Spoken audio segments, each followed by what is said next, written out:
Oke, halo teman-teman, kembali lagi di tutorial. Enggak lah. Jadi kita akan menunjukkan video kita sebelumnya ya. Di video kita sebelumnya, kita itu sudah bisa mengambil semua data postingan kita ya. Kemudian kita ngambil data kategori dan kita looping data kategori tadi, baru kita matching.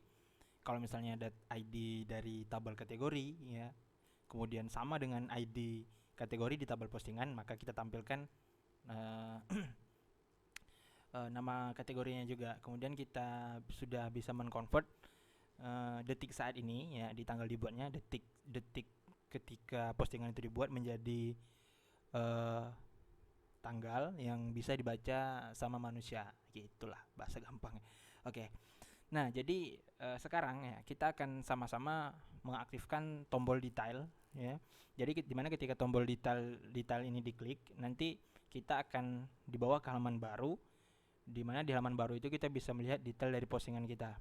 Nah, seperti nama postingannya apa, ID-nya berapa, kategorinya apa, tanggalnya apa, dan body atau isi dari postingan kita itu apa gitu.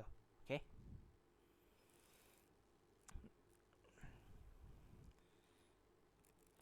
Nah, yang pertama itu kita akan pergi ke model postingan kita terlebih dahulu. Ya, kita akan bikin fungsi baru, di mana di fungsi ini nanti akan mengambil eh, postingan yang berdasarkan ID ya, berdasarkan ID dari postingan kita. Jadi kalau misalnya di operasi MySQL itu kita akan melakukan perintah select bintang from tabel postingan where ID sama dengan berapa gitu ya. Nah, kita bikin fungsinya public function ya. Public function misalnya get by ID gitu. Baru kita parsing parameter ID-nya karena kita akan mengirim parameter ini dari controllers kita ya. Baru di sini kita return menggunakan query builder. Nah, jadi untuk query builder yang select bintang from nama tabel where ID berapa gitu, nah kita bisa tulis this db. Kalau get kan untuk semua data. Nah, kalau misalnya kita mau spesifik ya, atau berdasarkan apa, kita bisa tulis get where seperti itu ya. Nah, this db get where.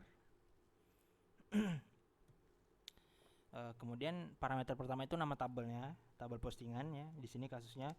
Kemudian di parameter kedua itu kita bisa parsing array. Arraynya itu key value.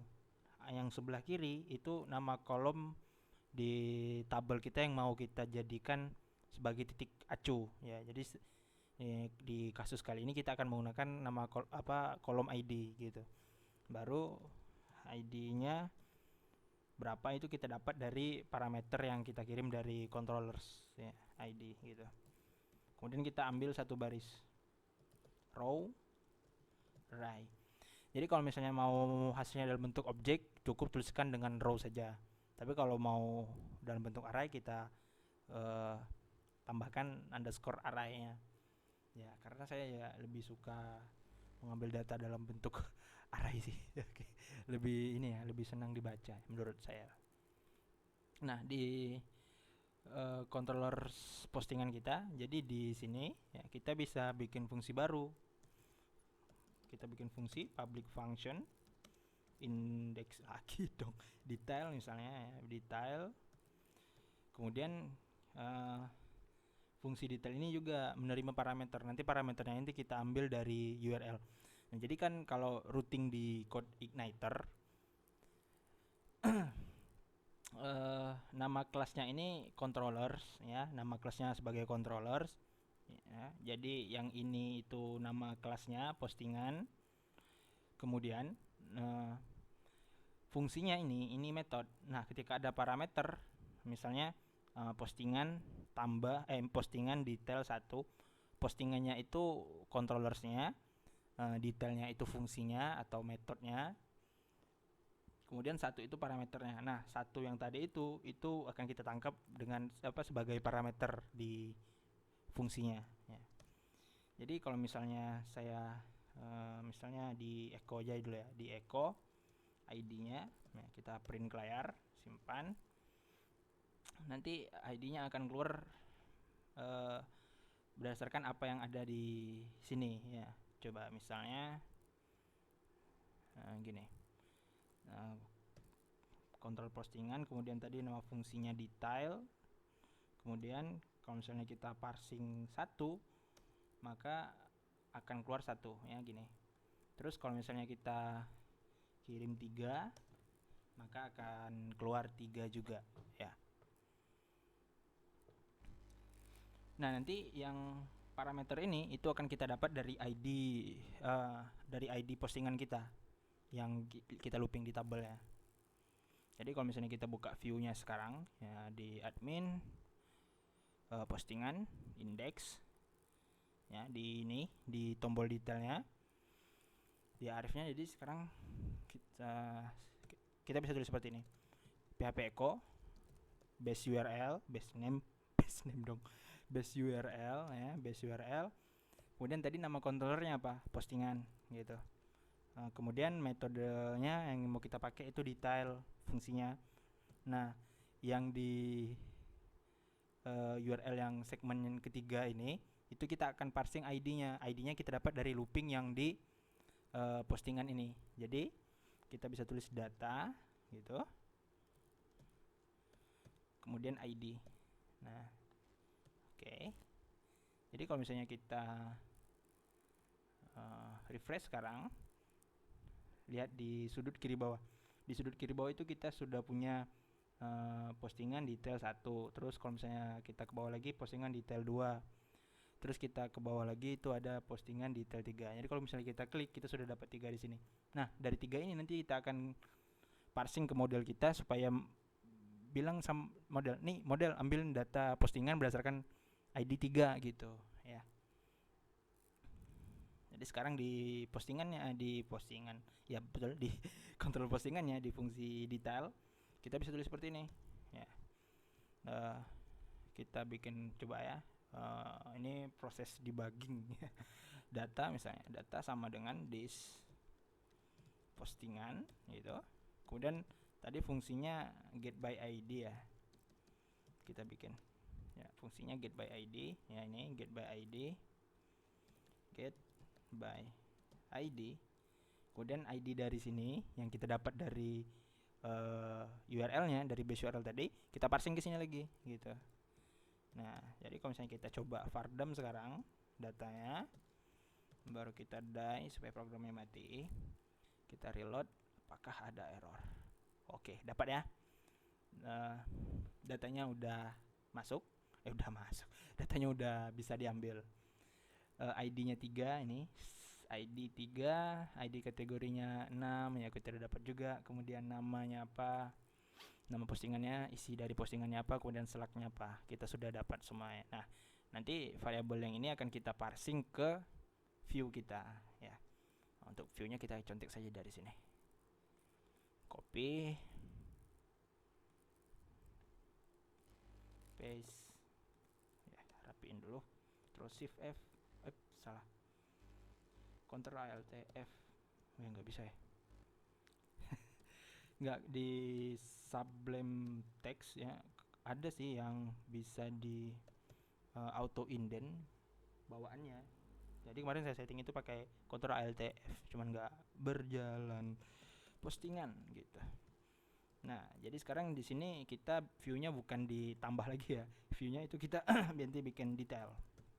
Oke, sudah parsing. Kita bikin view-nya Ctrl S detail.php.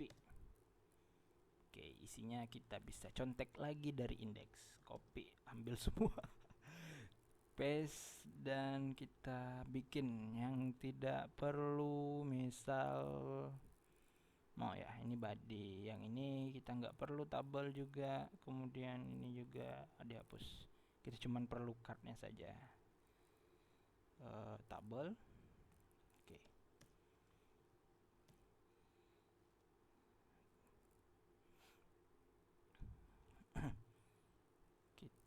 Kalau misalnya kita reload, keluar. Oke, dashboard tambah berita dan postingan. Headernya masih salah.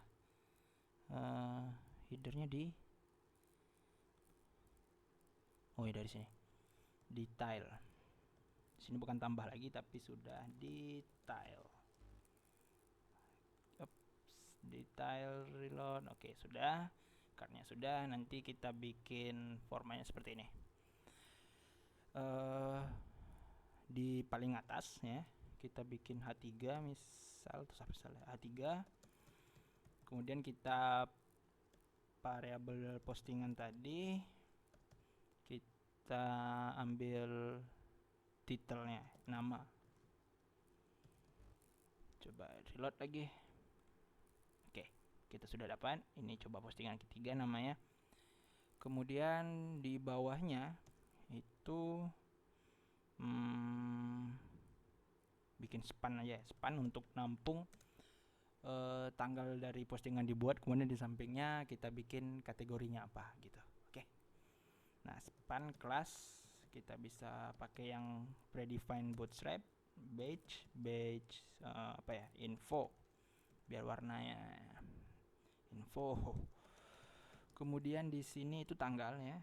Nah, jadi kita seperti kemarin ya, kita pakai fungsi date, kemudian format tanggalnya kita mau hari, day, kemudian tanggal, bulan, tahun. Kemudian parameter keduanya baru tanggal dari variabel detik saat postingan itu dibuat gitu. Pasti ngomong. Tanggal dibuat. Oke. Reload. Kita sudah dapat Sunday. Nanti di samping sini kita bikin lagi badge untuk kategorinya. Nah, span lagi. Sekarang badge misalnya kita pakai badge info sudah, sukses, supaya warnanya hijau. Oke.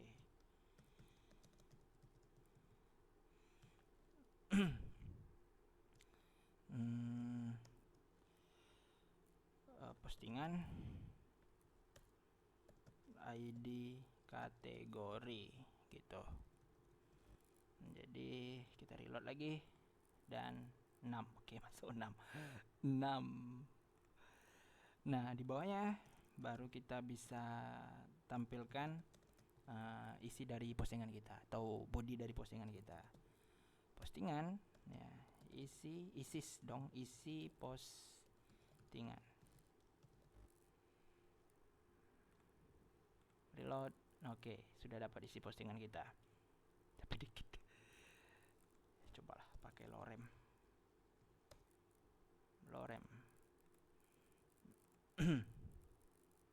Oke. Nah, sekarang kan ini yang tampil kan masih ID dari kategorinya. Kita mau yang tampil itu nama kategori, bukan ID dari kategorinya.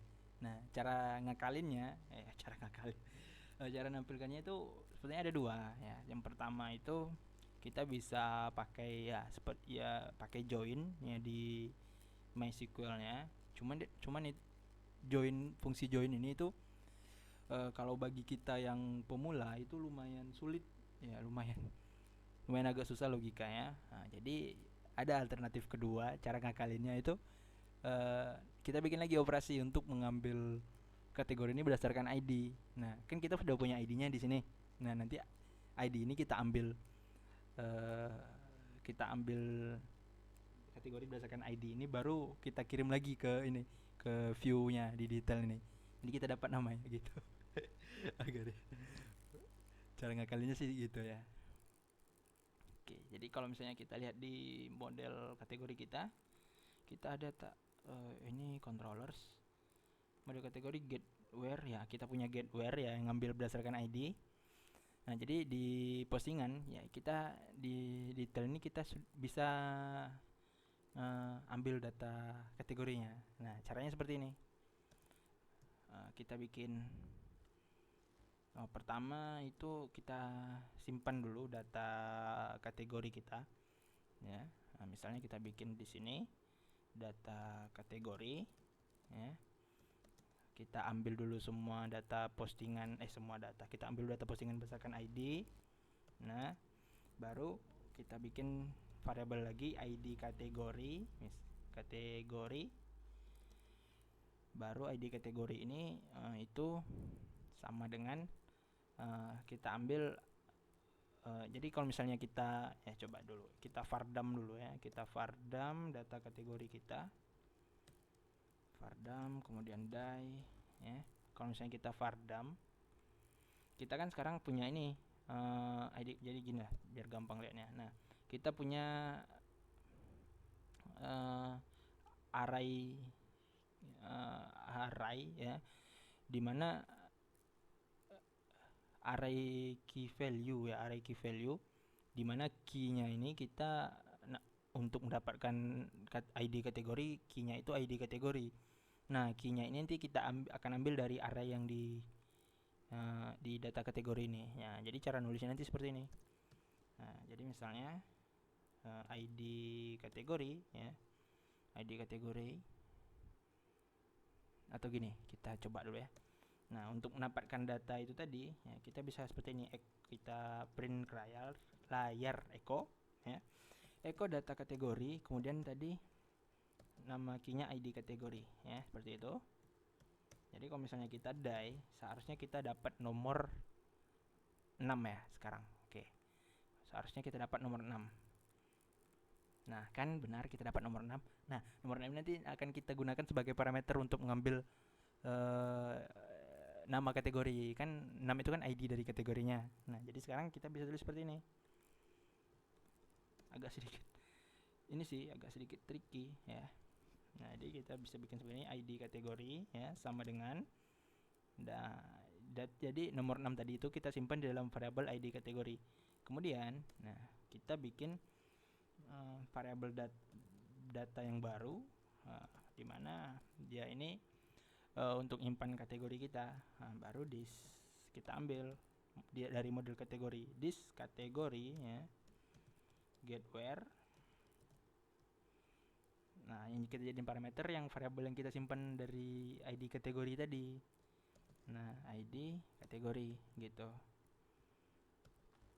ya. Jadi kalau misalnya kita vardam ya, sekarang kita vardam, seharusnya kita sudah dapat data kategori. Jadi oke, sudah ya, sudah dapat opini benar. Oke, dah. Nah, baru kita parsing variabel datanya itu ke view kita. Nah, sekarang kan sudah diparsing. Makanya dari awal itu saya lebih suka bikin variabel untuk ngeparsing ke view dari controllers itu seperti ini. Pertama, variabelnya sama semua, namanya data. Kemudian yang buat bedakannya itu cuman di dalam array variabelnya. Jadi ada kategori, ada postingan, ada header gitu. Jadi nanti kita bisa lebih gampang mengirimnya. Tinggal tulis data, kemudian semua ini bakalan terkirim ke view kita. Nah, jadi kalau misalnya ke detail sekarang, nah sekarang di sini kita bukan ngambil dari variabel postingan lagi, tapi sekarang kita udah punya variabel kategori gitu. Kemudian di sini itu nama dari kategorinya. Ya, oke. Reload, kita sudah punya sekarang di sini opini. Oke. Ya, jadi seperti ya. Nah, cuman ini agak kurang enak sih lihatnya, terlalu dikit. Ya, kita coba. Pertama kita pakai lorem generate. Oke, ya. Ini kan banyak ya, dari atas sampai ke bawah, copy semua. Copy. Jadi kita bikin lagi nama postingan misalnya post lorem teknologi ya, isinya paste yang lorem tadi panjang-panjangnya. Misalnya kita tarik, oke. Simpan, postingan berhasil ditambahkan, oke. Post lorem, kalau misalnya kita lihat detail, dan kita sudah punya sekarang. Dan kategorinya pun tetap sama, post lorem. Tanggalnya sudah bisa dibaca manusia, kategorinya sudah, isinya juga sudah. Oke. Nah, jadi mungkin itu saja video kita kali ini. Terima kasih sudah menonton. Dan Di next video kita akan mengaktifkan tombol untuk mengedit dari postingan kita. Oke? See you next time, dan jangan lupa jangan lupa tetap di rumah. Oke.